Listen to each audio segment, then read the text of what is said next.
All about self-love and self-awareness ang mga naging realization ni Clea Pineda matapos ang mga pinagdaanan kamakailan. Proud and excited na rin siya sa kanyang international film debut. Narito ang aking chika.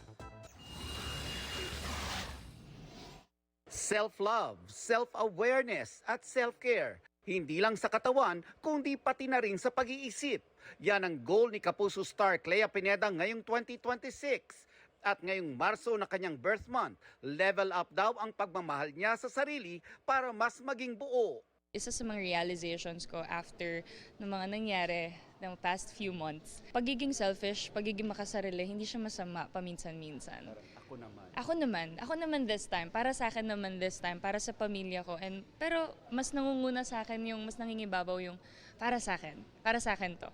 Sa akin yung spotlight this time. Proud naman si Clea sa kanyang first ever international film na sinushoot niya ngayon. Ayon sa aktres, ibang-iba raw ang work ethics ng kanyang mga katrabaho na mga international actors.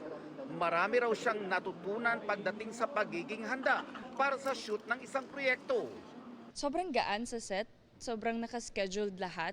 And iisa lang, yes, which is good. Walang bad energy sa set and which is sobrang yun yung gusto ko sana. Co-produce siya with Alden and sa mga producers from the States. So sobrang nakaka-proud bilang Pinoy na magkaroon, mapasama yung mga Filipino sa ganun klaseng film international.